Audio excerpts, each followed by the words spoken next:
내가 왼손으로 오버헤드까지 용접을 해볼게. 해보는데 내가 빠르게 용접 안 할 거야. 여유 있게 용접할 거야.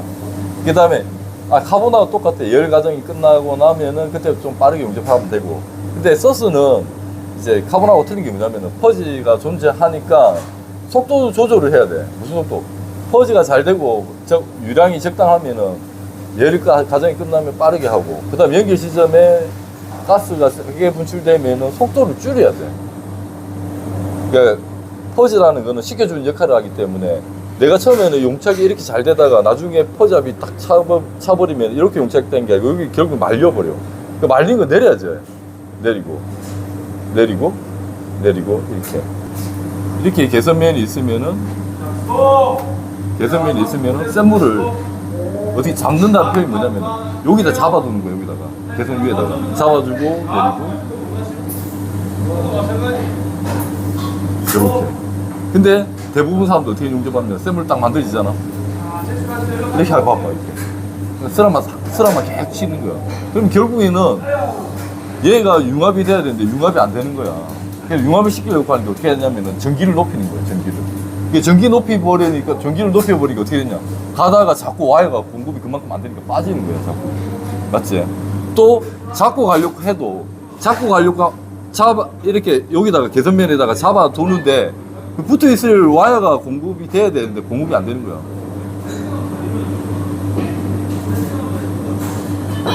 이렇게. 그러면 이 여유가 생기면 서스가 되게 쉬워져. 서스뿐만 아니라 모든 용접이 이제 잘하는 사람하고 못하는 사람 차이가 뭐냐면, 잘하는 사람들은 용접사들도 카본도 그렇고 서스도 그렇고 내가 이거를 어떻게 센 물을 잡아가느냐에 따라 가지고 여유 있게 용접을 하는 거야. 잘하는 사람들은 어떻게 하는 줄 알아. 얘를 어떻게 잡아가면서 용접하는지 알고. 자, 초보자들은 어떻게 하냐면 가게 붙이기 바쁜 거예요. 붙이기. 왜? 용납되는 게 두렵고. 또 저 서스 같은 경우에는 와이어가 살 것 같으니까 잘게 공급을 해가지고 전기를 높여가지고 용접하고. 여유를 부려야 된다. 이 잡아가면서 용접을 어떻게 하는지를 알아야 돼. 알겠냐?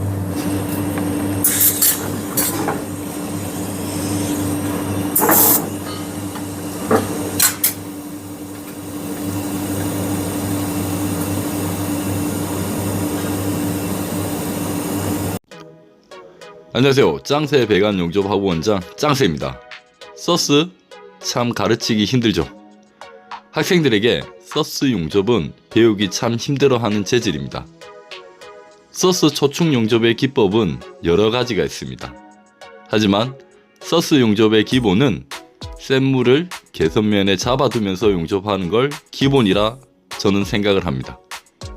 만약 센 물을 잡아두는 방식을 모르면 표면의 비드가 말리거나 비드 폭이 일정하지 않고 피치 폭 또한 일정하지 않으며 초축 용접 중 와이어가 용중지에서 계속 빠지면서 터지게 됩니다. 우선은 자신이 하는 용접이 안정적인 용접을 하여야 센 물을 안정적으로 운영이 가능하며 그때부터는 새로운 기법을 적용해야 합니다. 센 물을 잡아두는 방식은 어렵지 않습니다. 하지만 초보자가 이러한 방식을 하지 못하는 이유는 바로 여유가 없기 때문에. 용접 속도를 빠르게 안 했거든. 위에다가 센 물을 잡아두는 거야. 잡아두고 내리고 잡아두고 내리고. 왜? 퍼지가 내 편이야. 이렇게 용접을 하더라도, 여유 있게 용접하더라도 얘가 내 편이기 때문에 붙어 있는 거야. 이 서스가 카본보다 더 용접하기가 더 수월해.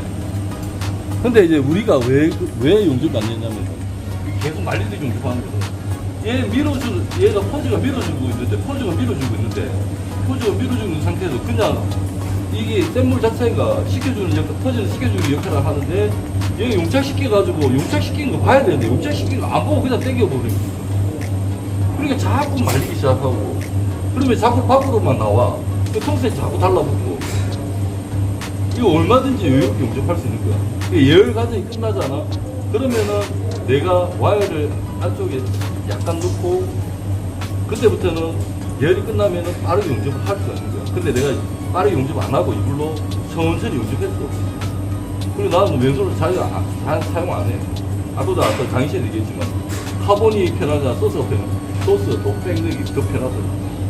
그 소스를 퍼지를 내 편으로 만들면은 진짜 뺑내는 거는 카본보다 소스가 더 쉽다니까.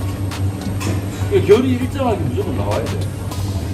당연히 초보자들은 소스가 어렵겠지. 어려운데, 그러니까 속도를 똑같이 하려고 하는 거야. 퍼지압이 이제 세지면은 또 속도를 줄여야지. 줄여도 돼. 왜? 퍼지가 견뎌주니까. 퍼지가 견뎌주니까. 내가 한번 볼까? 일정이 나왔지? 네, 나한테 일정이 나오잖아.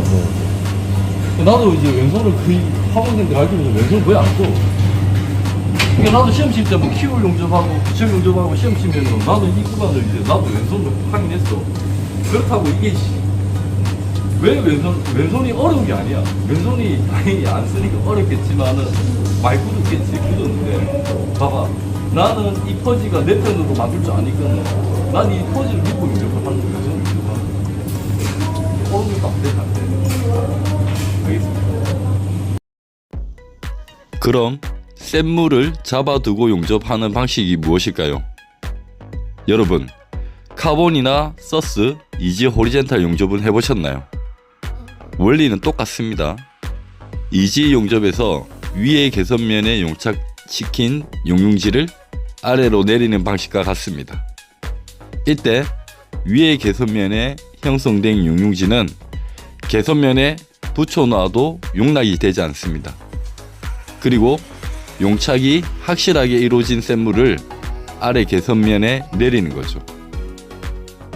이것을 6지와 5지 용접도 똑같은 원리로 용접이 가능합니다.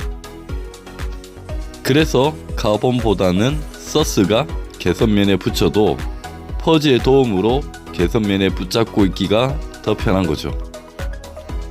학원생들과 서스를 연습하는 분들이 서스 용접이 왜 잘 안 되는지 아시나요? 그것은 일반적인 용접사를 그대로 따라 하려고 하기 때문입니다. 이 말은 쓸데없는 전기를 높여서 서스 초축 용접을 연습하기 때문입니다. 왜 전류를 올려서 연습하나요? 이유는 간단하죠. 스타트 때 잘 녹지 않고 샘물이 개선면에 용착이 잘 되지 않고 말리면서 용접 중 와이어가 계속 살아서 전류를 올리게 되는 거죠. 제 말이 틀린가요? 그럼 전류를 높여서 서스 용접을 하시면 완벽한 링백을 만드시나요? 그것도 아니지 않습니까? 용접 중 계속 터지기를 반복을 할 겁니다. 여러분, 매우 중요한 내용입니다. 서스 초축 용접 중 왜 자꾸 샘물이 터질까요? 그 이유를 알고 용접을 하고 계신가요? 샘물이 터진 이유는 간단합니다. 첫 번째, 송급 부족, 기량의 부족이죠. 두 번째, 갭에 갇혀진 용융지의 온도가 높아서 터집니다. 여러분들은 자신이 운영하는 샘물을 갭 사이에서 뜨겁게 만들면서 운봉을 하고 있습니다. 지금 제가 하는 용접은 용접 속도가 매우 느리게 용접을 하고 있지만 단 한 번도 터지지 않았습니다. 제가 지금처럼 매우 천천히 용접을 하더라도 결국 개선면 쪽으로 열을 전달하면서 용접하기 때문에 갭 사이에서는 용융지가 뜨거워 터지지 않는 거죠. 정말 오랜만에 왼손으로 용접을 해봤습니다. 제가 학생들을 가르치다 보니 왼손을 사용할 일이 별로 없지만 이처럼 샘물을 어떻게 다루는지 정확히 안다면 서스 용접 어렵지 않습니다.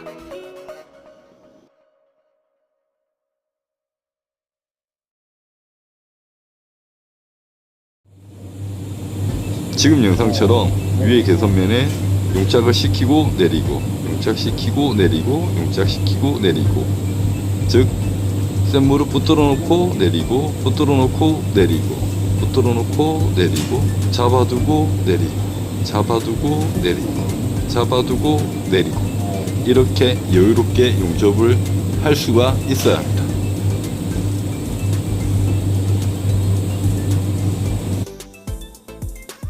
다시 한번 더 보겠습니다.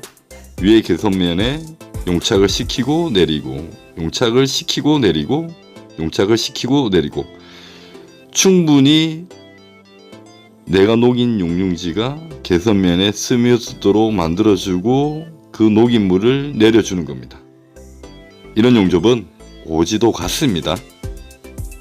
이런 용접이 되고 난 다음부터는 내가 센 물을 안정적으로 운영이 가능하고, 또한 이런 용접에 할 수가 있어야지 다른 용접 기법을 적용했을 때 완벽한 용착을 이해하고 용접을 연습을 하는 겁니다. 센 물을 안정적으로 다루기 시작하면 그때부터 빠른 용접을 하셔도 되고, 아니면 용융지를 많이 가져가는 용접, 그리고 제가 제일 많이 사용하는 전기를 높여서 와이어를 계속 공급하면서 열을 분산시키는 비비기식의 용접을 하시면 됩니다. 센 물을 잡는다는 게 의미가 뭐냐면 스타트 해가지고 열하고 끝단이 녹으면 와이어를 대고 센 물을 붙이고 붙이고 이게 센 물이 융합될 때가 기다렸다가 내리고 융합되는 거 보고 내리고 융합되는 거 보고 내리고